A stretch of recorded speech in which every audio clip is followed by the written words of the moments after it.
जिबौ जिबौ हाब मा जिबौलै बे गारिजों दानजालांदों नै गारिजों हाब नै नोगोद गोलावखा नुदोंलै रायल ना माथाय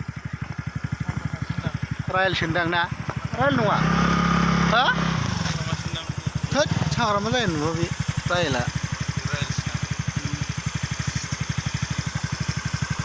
नै खय फुट जागोन बे 4 फुट हो